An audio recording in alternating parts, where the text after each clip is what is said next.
Hello friends. ரீசெண்டாக வந்து விடாமுயற்சி படம் பார்த்துருந்தேன். அதில் நான் பார்த்த எனக்கு அண்டர்ஸ்டாண்டான சில ரிலேஷன்ஷிப் டேக்அவேஸ் நான் உங்ககிட்ட ஷேர் பண்ணிக்க போகிறேன்.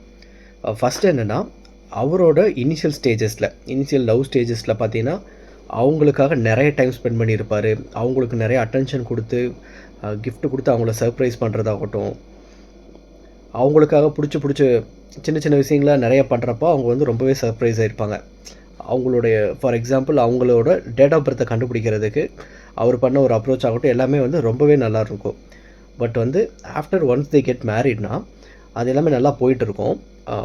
அவரோட ஜாப் சிச்சுவேஷன் ஆகட்டும், அவங்களோட பர்சனல் லைஃப்பில் ஒரு சில ப்ராப்ளம் ஆகட்டும், இதனாலேயே பார்த்திங்கன்னா அவர் வந்து அவங்க ஒய்ஃபுக்கு ப்ராப்பரான டைம் கொடுக்க முடியாமல் போயிருக்கும். அவங்களுக்கு ஒரு அட்டென்ஷன் கொடுக்க முடியாமல் போயிருக்கும். பட் வந்து நம்ம இதில் எடுத்துக்க வேண்டியது என்னென்னா, நம்ம எல்லாருமே இந்த லைஃப்பில் வந்து இது எல்லாமே ஒரு ஸ்டேஜஸில் நம்ம இப்படி இருந்திருப்போம். இனிஷியல் ஆக்சுவலாக வந்து பொதுவாக பெண்கள் வந்து என்ன எக்ஸ்பெக்ட் பண்ணுவாங்கன்னா, காதலில் வந்து நம்ம லவ் பண்ணப்பட்டுருக்கோன்ற ஃபீல் வந்து அவங்களுக்கு ரொம்பவே தேவைப்படுது.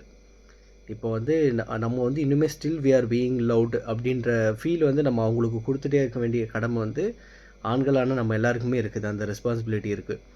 பட் அஜித் சார் வந்து அதில் ஒன்றில் மட்டும் குறிக்கோளாக இருப்பார். அந்த ரிலேஷன்ஷிப் பிரேக் ஆகிட்டு அவங்களுக்கு போகிற ஸ்டேஜ் வரப்போ அவர் வந்து என்ன இருப்பார்னா, இதை வந்து நம்ம சரி பண்ணணும், அதுக்கு வந்து என்ன பண்ணணும், அதை ஒர்க் அவுட் பண்ணணுன்ற ஒரு மென்டாலிட்டியில் இருப்பார். இதுதான் அவ்வளோதான் முடிஞ்சு போச்சு அப்படின்ற ஒரு ஸ்டேஜில் இல்லாமல், ஓகே இதை நம்ம சரி பண்ணலாம், இதை ஒர்க் அவுட் பண்ணணும், இந்த ரிலேஷன்ஷிப்பை நம்ம ப்ராப்பராக கொண்டு போகிறதுக்கு என்ன பண்ணணுன்றதுக்கான ஒரு இதுலேயும் ஒரு அண்டர்ஸ்டாண்டிங்லேயுமே அவர் வந்திருப்பார். ஸோ நம்மளோட லைஃப்லேயுமே வந்து பார்த்திங்கன்னா, அவர் வந்து டாக்ஸிக்காக இல்லை அப்படின்ற பட்சத்தில் இருக்கிறப்போ நம்ம வந்து எஃபர்ட் போடலாம். அந்த ரிலேஷன்ஷிப்பை நீங்கள் வந்து ரிப்பேர் பண்ணி மறுபடியும் உயிரோடு வந்து கொண்டு வர வைக்கிறதுக்கு எல்லாமே நம்ம கையில் தான் இருக்குது. Wish all good luck friends. Bye bye.